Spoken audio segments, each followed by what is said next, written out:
दोस्तों, आपका स्वागत है हमारे YouTube चैनल अमन लर्निंग में। आज हम करने वाले हैं पाठ 2 सिविक्स का संघवाद। तो आ जाइए स्टार्ट करते हैं। इसमें हम सरकार के बारे में पढ़ेंगे। सरकार कैसी होती है, संघात्मक सरकार और एकात्मक सरकार। संघात्मक सरकार दो या दो से अधिक स्तर पर सरकार होती है, उसको संघात्मक सरकार कहते हैं।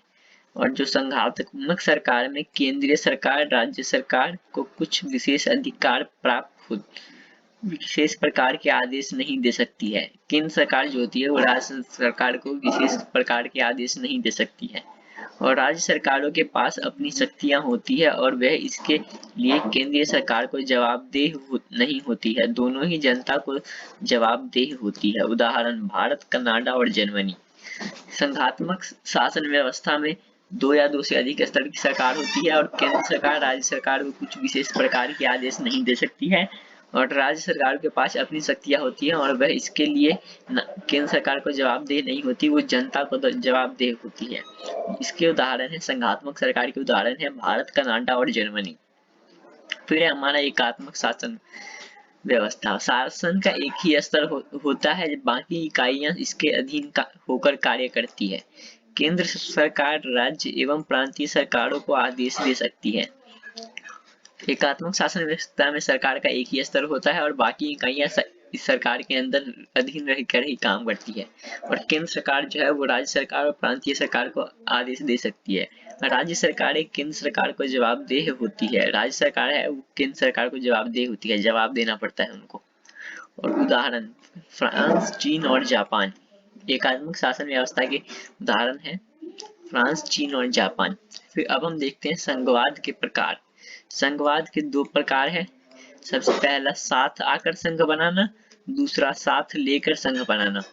तो दो या दो से अधिक स्वतंत्र इकाइयों को साथ लेकर जब एक बड़ी इकाई का गठन होता है तब और सभी स्वतंत्र राज्यों की सत्ता एक समान होती है, जैसे ऑस्ट्रेलिया और यूएसए में होता है। और दूसरा है साथ लेकर संघ बनाना। इसमें एक बड़े देश द्वारा अपनी आंतरिक विविधता को ध्यान में रखते हुए राज्यों का गठन किया जाता है। केंद्र ज्यादा शक्तिशाली होता है। इसके उदाहरण है भारत और जापान। एक एक संघ तो ऐसा बनता है जिसमें एक बड़ा देश होता है और उसके अंदर राज्यों में विभाजित कर दिया जाता है और केंद्र ज्यादा शक्तिशाली होता है, जैसे भारत और जापान। और दूसरा संघ ऐसा होता है जो अलग अलग स्वतंत्र इकाइयों को, मतलब छोटे छोटे देशों को मिला के एक बड़ा देश बनता है और सभी स्वतंत्र राज्यों की सत्ता एक समान होती है, जिसका उदाहरण है ऑस्ट्रेलिया और यूएसए, अमेरिका। अब हम पढ़ते हैं प्रधानमंत्री क्या होता है। प्रधानमंत्री लोकसभा में बहुमत दल का नेता होता है। प्रधानमंत्री जो होता है लोकसभा में बहुमत दल का नेता होता है, जो कि हमारे भारत के प्रधानमंत्री माननीय नरेंद्र मोदी जी हैं। और मुख्यमंत्री विधानसभा में बहुमत दल का नेता होता है, जो कि दिल्ली विधानसभा में बहुमत दल के नेता माननीय अरविंद केजरीवाल जी हैं। अब भारत सरकार को 3 अंगों में बांटा गया है, कार्यपालिका, विधायिका और न्यायपालिका। अब ये जो है विधायिका, कार्यपालिका और न्यायपालिका, ये सत्ता का क्षैतिज वितरण है। और वहीं भारत सरकार को केंद्र सरकार, राज्य सरकार और प्रांतीय सरकार में बांटना सत्ता का ऊर्ध्वाधर वितरण है। मतलब अलग अलग स्तरों पर बांटना ऊर्ध्वाधर वितरण और अलग अलग अंगों के बीच बांटना क्षैतिज वितरण। अब हम पढ़ेंगे केंद्र सरकार और राज्य सरकार के बीच विधायिकी शक्तियों का वर्गीकरण। संघ सूची। केंद्र सरकार और राज्य सरकार के बीच में जो विधायिकी शक्तियां हैं उनका वर्गीकरण पढ़ेंगे। तो संघ सूची जिसमें केंद्र सरकार का अधिकार होता है, जैसे कि रक्षा, बैंकिंग, संचार, मुद्रा और विदेशी मामलों में होता है। संघ सूची में आते हैं, मतलब कि केंद्र सरकार का स्वामित्व होगा उस पे, मतलब केंद्र सरकार फैसले लेंगे। फिर राज्य सूची होता है, जैसे कि पुलिस, सिंचाई, कृषि और व्यापार और वाणिज्य। इसमें राज्य सरकार कानून बनाएंगे और सारे फैसले लेंगे। और एक होता है समवर्ती सूची। जैसे शिक्षा, वन, विवाह, मजदूर संघ, उत्तराधिकार, गोद लेना। इसमें या राज्य सरकार और केंद्र सरकार दोनों कानून बना सकती है, और अगर इन दोनों के बीच टकराव हो तो केंद्र सरकार का कानून मान्य होता है। अन्य जो बाकी बचे हुए विषय है जैसे कंप्यूटर, तो वो सभी केंद्र सरकार के अंतर्गत आते हैं, केंद्र सरकार के अंतर्गत आते हैं। गांव के स्तर पर स्थानीय शासन पंचायती राज कहलाता है। गांव के स्तर पर जब स्थानीय शासन चला जाता है उसे स्थानीय शासन कहते हैं। अब सबसे छोटा होता है ग्राम पंचायत, उससे बड़ा होता है पंचायत समिति, और सबसे बड़ा होता है जिला परिषद। अब हम पढ़ेंगे ग्राम पंचायत। प्रत्येक गांव या ग्राम समूह की एक पंचायत होती है जिसमें कई सदस्य और एक अध्यक्ष होता है। प्रधान अध्यक्ष सरपंच कहलाता है। ग्राम पंचायत जो उसमें प्रत्येक गांव या ग्राम समूह की एक पंचायत होती है जिसमें कई सदस्य और एक अध्यक्ष होता है, और प्रधान अध्यक्ष जो होता है वो सरपंच कहलाता है। फिर है पंचायत समिति। कई ग्राम पंचायत मिलकर मंडल समिति कई ग्राम पंचायत मिलकर पंचायत समिति का गठन करते हैं। इसके सदस्यों का चुनाव उस इलाके के सभी पंचायत सदस्य करते हैं। कई ग्राम पंचायत मिलकर जो है पंचायत समिति का गठन करते हैं और इनके सदस्यों का चुनाव उस इलाके के सभी पंचायत सदस्य करते हैं। फिर हमारा जिला परिषद। जिले की सभी पंचायत समितियों को मिलाकर जिला परिषद का गठन होता है। इसके अधिकांश सदस्यों का चुनाव होता है। जिला परिषद जो है जिले की सभी पंचायत होती है उन समितियों को मिला दिया जाता है और उससे जिला परिषद का गठन होता है। इसके अधिकांश सदस्यों का चुनाव होता है। जिला परिषद लोकसभा सांसद, विधानसभा सांसद, विधायक प्लस जिला स्तर की संस्थाओं के अधिकारी। जिला परिषद में लोकसभा सांसद, लोकसभा यानी कि सांसद, विधानसभा यानी कि विधायक और जिला स्तर की संस्थाओं के अधिकारी शामिल होते हैं। जिला परिषद प्रमुख होता है और इस परिषद का राजनीतिक प्रधान होता है। अब हम देखेंगे कुछ स्मरणीय बातें, याद रखने योग्य बातें। संघीय सरकार में 2 या 2 से अधिक स्तरों की सरकारें होती है। संघीय सरकार में 2 या 2 से अधिक स्तरों की सरकार होती है। संघीय व्यवस्था में विभिन्न स्तर की सरकारों के अधिकार क्षेत्र में संविधान में स्पष्ट वर्णित होते हैं। संघ की व्यवस्था में जो विभिन्न स्तरों की सरकार है उनका अधिकार क्षेत्र संविधान में वर्णित होता है, मतलब संविधान में लिखित रूप से में होता है। और संघीय व्यवस्था में संविधान के मौलिक प्रावधानों को किसी एक स्तर की सरकार अकेले नहीं बदल सकती। संघीय व्यवस्था जो होती है इसमें संविधान के मौलिक प्रावधानों को किसी एक स्तर की सरकार अकेले नहीं बदल सकती, दोनों स्तर की सरकारों को मिलकर बदल सकती है। संघीय व्यवस्था का उद्देश्य देश की एकता को सुरक्षित रखना तथा क्षेत्रीय विविधताओं का सामना करना है। संघीय व्यवस्था जो है इसका उद्देश्य देश की एकता को सुरक्षित रखना और क्षेत्रीय विविधताओं का सम्मान करना है। अमेरिका, स्विट्जरलैंड और ऑस्ट्रेलिया जैसे संघीय व्यवस्था वाले देशों में प्रांत केंद्र की तुलना में अधिक ताकतवर होते हैं। अमेरिका, स्विट्जरलैंड और ऑस्ट्रेलिया जैसे संघीय व्यवस्था वाले देश होते हैं उसमें प्रांत केंद्र की तुलना में अधिक ताकतवर होते हैं। केंद्र मतलब पूरा राष्ट्र का सरकार, और प्रांत मतलब कि राज्य। भारत, बेल्जियम और स्पेन में राज्यों की तुलना में केंद्र अधिक शक्तिशाली होता है। भारत और बेल्जियम और स्पेन जो देश है उसमें राज्यों की तुलना केंद्र अधिक शक्तिशाली होता है। भारतीय संविधान में विधायी अधिकारों को 3 हिस्सों में बांटा गया है: संघ सूची, राज्य सूची और समवर्ती सूची। भारत का संविधान जो है इसमें विधायी अधिकारों को 3 हिस्सों में बांटा गया है: संघ सूची, राज्य सूची और समवर्ती सूची। भारत में उपर्युक्त 3 सूचियों के अतिरिक्त बाकी बचे विषय केंद्र सरकार के अधिकार क्षेत्र में आते हैं। मैंने आपको लोगों को बताया था कि संघ सूची, राज्य सूची और समवर्ती सूची के अतिरिक्त जो बाकी विषय हैं उस पर केंद्र सरकार के अधिकार क्षेत्र में आते हैं। भारत में 40% लोगों की मातृभाषा हिंदी है। भारत में जो है 40% लोगों की मातृभाषा है हिंदी। एक से अधिक राजनीतिक दलों के द्वारा मिलकर बनाई गई सरकार को गठबंधन सरकार कहते हैं। एक से अधिक मतलब 2 या 3 जो राजनीतिक दलों के द्वारा जो मिलकर बनाई गई सरकार होती है उसको गठबंधन की सरकार कहा जाता है। अनुसूचित भाषाएं, वे 22 भाषाएं जिन्हें भारतीय संविधान की 8वीं अनुसूची में रखा गया है अनुसूचित भाषाएं कहते हैं। अनुसूचित भाषा में वे भारत में जो है किसी भी एक भाषा को राजभाषा का दर्जा नहीं दिया गया है। इसमें 22 भाषाओं को अनुसूचित भाषाओं का दर्जा दिया गया है। तो वही 22 भाषाएं जिन्हें भारत के संविधान में 8वीं अनुसूची में रखा गया है अनुसूचित भाषाएं कहते हैं। भारत में 1992 में संविधान संशोधन करके पंचायतों को ज्यादा शक्तिशाली और प्रभावशाली बनाया गया। भारत में जो है 1992 में संविधान संशोधन किया गया और पंचायत स्तर की सरकार जो है उनको ज्यादा शक्तिशाली और प्रभावी बनाया गया। नए संविधान संशोधन के द्वारा पंचायतों में महिलाओं के लिए 1/3 सीटें आरक्षित की गई। नए संविधान संशोधन के द्वारा पंचायतों में महिलाओं के लिए 1/3 सीटें आरक्षित की गई। नए संविधान संशोधन के द्वारा पंचायतों में महिलाओं के लिए 1/3 सीटें आरक्षित की गई थी। जो नया संविधान संशोधन किया गया और पंचायतों में महिलाओं के लिए 1/3 सीटें आरक्षित की गई थी। अब है 1 अंक वाले प्रश्न। सत्ता का विकेंद्रीकरण किसे कहते हैं?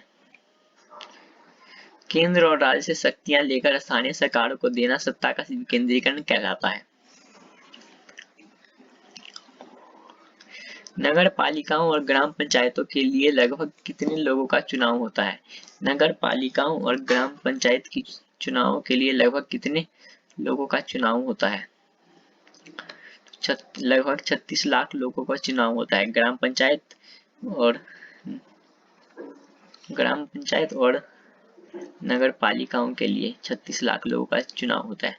स्थानीय शासन वाली कौन कौन सी संस्थाएं शहरों में काम करती है? स्थानीय शासन वाली नगर पालिका और नगर निगम शहरों में काम करती है। एकात्मक शासन व्यवस्था किसे कहते हैं?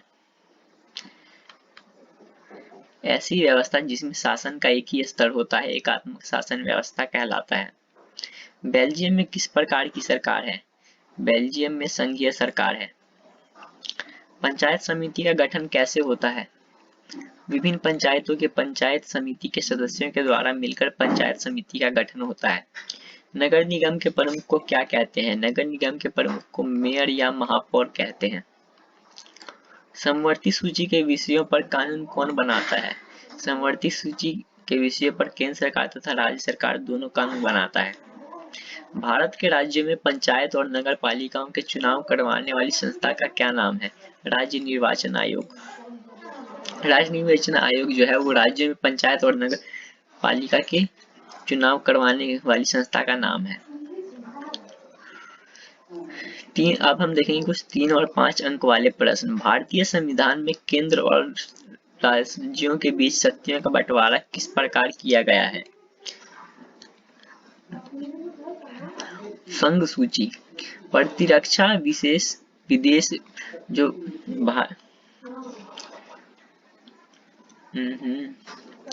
भारतीय संविधान है उसमें केंद्र और राज्यों के बीच शक्तियों का बंटवारा इस प्रकार से किया गया है। शक्तियों को 4 भागों में बांट दिया गया है। सबसे पहला है संघ सूची इसमें जो मुद्दे आते हैं उस पे केंद्र सरकार फैसले लेती है और राज्य सूची में जो मुद्दे आते हैं उसे राज्य सरकार फैसले लेती है और समवर्ती सूची में जो मुद्दे आते हैं तो उसमें राज्य और केंद्र दोनों सरकारें फैसले लेती है और अवशिष्ट शक्तियों में केंद्र सरकार फैसले करती है। संघ सूची में आता है प्रतिरक्षा, विदेश, बैंकिंग, संचार, मुद्रा आदि राष्ट्रीय महत्व के विषय और राज्य सूची में आता है पुलिस, व्यापार, वाणिज्य, कृषि, सिंचाई, प्रांतीय महत्व के विषय और समवर्ती सूची में शिक्षा, वन, मजदूर, संघ, विवाह, गोद लेना इत्यादि। और अवशिष्ट शक्तियां वे विषय जो ऊपर के तीनों सूचियों में नहीं है तथा जिन पर कानून बनाने का अधिकार केंद्र सरकार को होता है। स्थानीय सरकारों के महत्व का वर्णन कीजिए। अनेक समस्याओं का निपटारा स्थानीय स्तर पर हो जाता है। लोगों को इस बात की जानकारी होती है कि पैसा कहां और कैसे खर्च करना है। स्थानीय स्तर पर लोगों को फैसलों में सीधे भागीदार बनाना संभव हो जाता है। सत्ता में अधिक से अधिक लोगों को भागीदार बनाना है। और स्थानीय शासन सत्ता के विकेंद्रीकरण के अनुरूप है। भारत की संघीय व्यवस्था में बेल्जियम को मिलती जुलती एक विशेषता और उससे अलग अलग एक विशेषता को बताएं। भारत में बेल्जियम से मिलती जुलती विशेषता यह है कि दोनों देशों में संपूर्ण देश के लिए एक संघ सरकार का गठन किया गया है। अलग अलग विशेषता यह है कि बेल्जियम की केंद्र सरकार की अनेक शक्तियां देश के 2 क्षेत्रीय सरकारों को सुपुर्द कर दी गई है, जबकि भारत में केंद्र सरकार अनेक मामलों में राज्य सरकार पर नियंत्रण रखती है। भारत और बेल्जियम में ये मिलती जुलती विशेषता है कि यहाँ इन दोनों देशों में संपूर्ण देश के लिए एक संघ सरकार का गठन किया गया है। अलग विशेषता यह है कि बेल्जियम की केंद्र सरकार की अनेक शक्तियां देश के 2 क्षेत्रीय सरकारों को सुपुर्द कर दी गई है, जबकि भारत में केंद्र सरकार अनेक मामलों में राज्य सरकार पर नियंत्रण रखती है। 1992 के संविधान संशोधन द्वारा लोकतांत्रिक व्यवस्था में विकेंद्रीकरण को प्रभावी बनाने के लिए क्या प्रयास किए गए? स्थानीय निकायों के चुनाव नियमित रूप से कराना अनिवार्य है। 1992 में जो संविधान संशोधन करके जो कानून बनाए गए उसमें ये सब हुआ था। सबसे पहले तो स्थानीय निकायों के चुनाव नियमित रूप से कराना अनिवार्य हो गया था। कम से कम 1/3 सीटें महिलाओं के लिए आरक्षित की गई थी।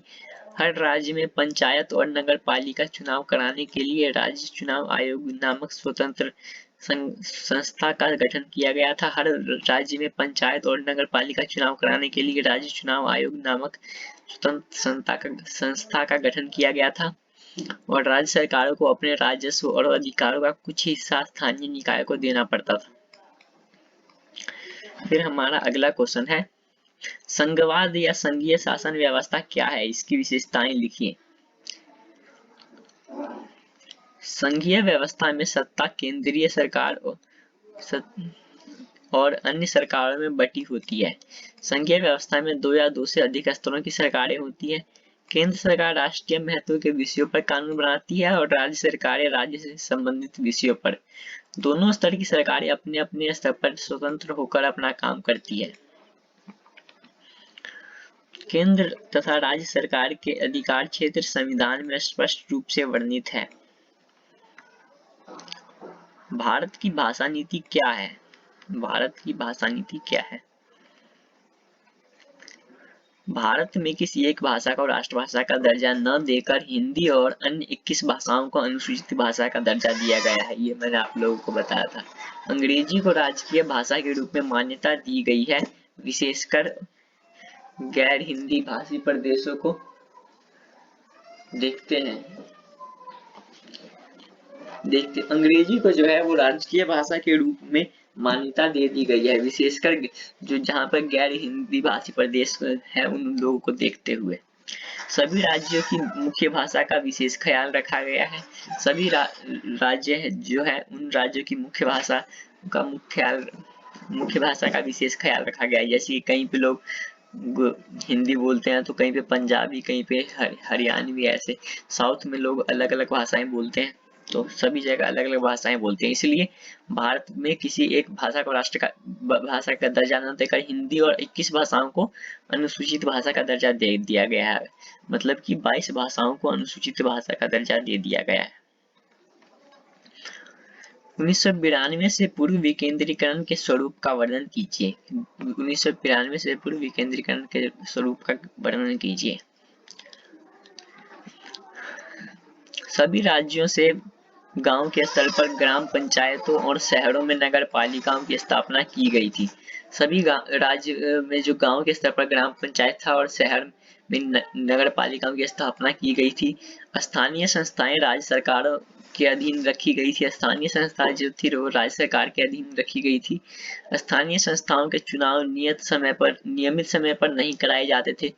स्थानीय सरकार जो होते हैं उनके चुनाव नियमित समय पर नहीं कराए जाते थे और स्थानीय संस्थाओं के पास न अपना अधिकार था और न ही संसाधन था।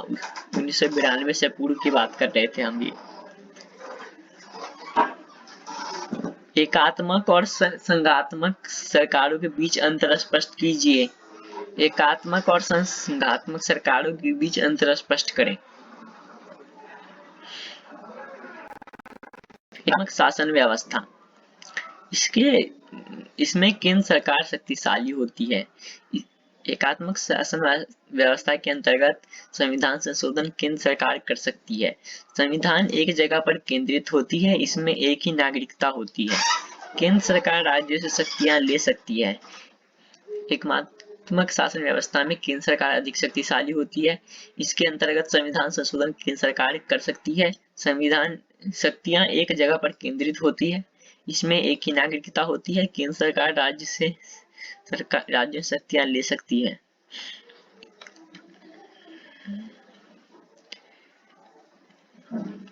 अब देखते हैं संघात्मक शासन व्यवस्था। इसमें केंद्रीय सरकार अपेक्षाकृत कमजोर होती है। इसमें जो केंद्रीय सरकार होती है अपेक्षाकृत कमजोर होती है राज्य सरकार के मुकाबले। इसमें केंद्र सरकार अकेले संविधान संशोधन नहीं कर सकती है। इसमें केंद्र सरकार जो है वो अकेले संविधान संशोधन नहीं कर सकती है। शक्तियां कई स्तरों पर विभाजित होती है। कई संघीय व्यवस्था वाले देशों में दोहरी नागरिकता होती है। ऐसे कई देश हैं संघीय शासन व्यवस्था वाले जिसमें दोहरी नागरिकता होती है। और दोनों स्तर की सरकारें अपने अधिकार क्षेत्र में स्वयं स्वतंत्र होती है। दोनों स्तर की सरकारें जो है वो अपने अधिकार क्षेत्र में स्वतंत्र रहती है। केंद्र और राज्यों के संबंधों में आए बदलावों का वर्णन कीजिए।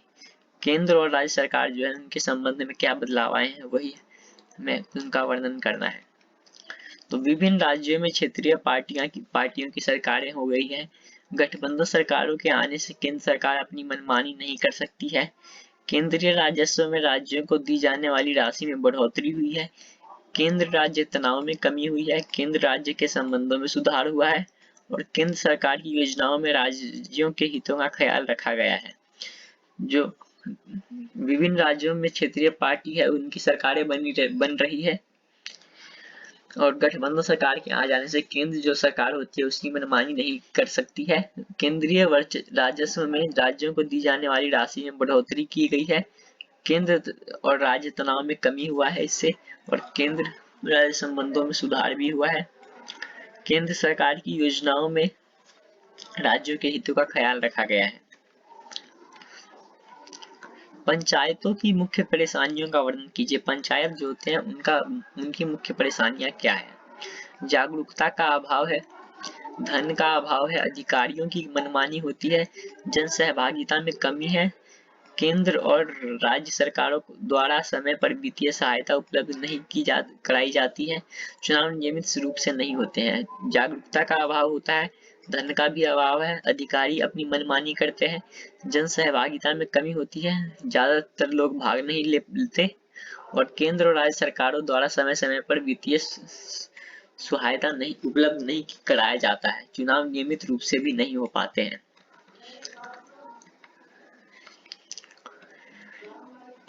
फिर है भारत एक संघीय व्यवस्था वाला देश है, इस तथ्य को साबित करने वाले मुख्य सिद्धांतों को लिखें।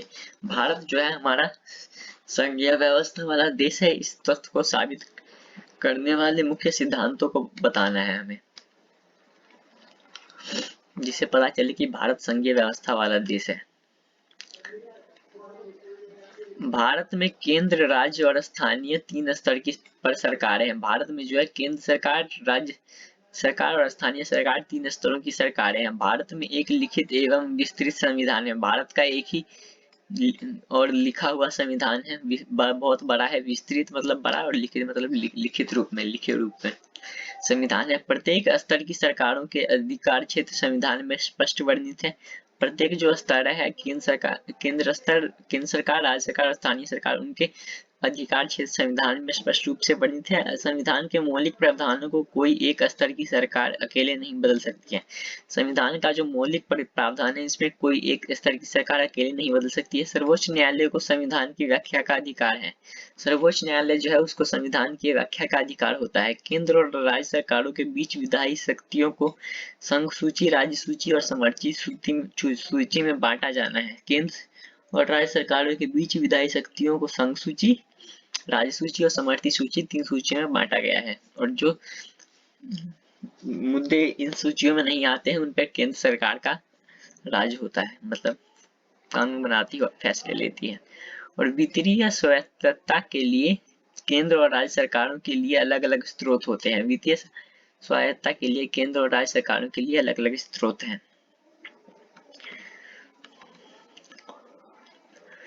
संघवाद की किन्हीं 3 बुराइयों की व्याख्या कीजिए। संघवाद जो है, इसकी 3 व्याख्याओं की बुराइयों की व्याख्या करना है हमें। तो सबसे पहला है केंद्रीय सरकार का अधिक शक्तिशाली होना। संघवाद की पहली बुराई है, इसमें केंद्र सरकार अधिक शक्तिशाली होता है। संविधान संशोधन का अधिकार केवल केंद्र को ही प्राप्त होता है। संविधान संशोधन का अधिकार जो है वो केवल केंद्र को ही प्राप्त होता है। संसद को अधिक अधिकार होता है, संसद जो है उसको अधिक अधिकार होता है। धन संबंधी अधिकार व केंद्र के पास अधिक होता है। धन संबंधित अधिकार भी केंद्र के पास अधिक होते हैं और केंद्र सरकार का राज्य सरकार के मामले में अनावश्यक हस्तक्षेप भी होता रहता है। तो इन सब का एक यही निष्कर्ष निकलता है कि केंद्र सरकार ज्यादा शक्तिशाली होता है। ज्यादा शक्तिशाली होता है, केंद्र को ज्यादा संविधान संशोधन करने का अधिकार है, संसद को ज्यादा अधिकार होता है, धन संबंधी अधिकार केंद्र के पास अधिक है और केंद्र सरकार का राज्य मामलों में अनावश्यक हस्तक्षेप करते हैं। और इसी के साथ हमने कर लिया है चैप्टर 2 खत्म। अगर आपको इस चैप्टर से रिलेटेड कोई भी डाउट हो तो उसको कमेंट में पोस्ट करें, हम उसको सॉल्व करने की कोशिश करेंगे। तब तक अगर आपको वीडियो पसंद आया तो लाइक शेयर सब्सक्राइब कमेंट्स जो सब होता है सब कर दें और फेसबुक पे हमें फॉलो कर लें, फेसबुक और इंस्टाग्राम में फॉलो कर दें। तब तक के लिए बने रहे हमारे साथ। चैप्टर 3 मतलब चैप्टर 3 नहीं, अब तो हमारे सिलेबस में चैप्टर 6 है राजनीतिक दल, उसकी वीडियो जल्द ही आएगी। मिलते हैं अगली वीडियो में, तब तक के लिए बाय बाय, धन्यवाद, जय हिंद, जय भारत। चैनल को सब्सक्राइब करना बिल्कुल ना भूलें। जय हिंद।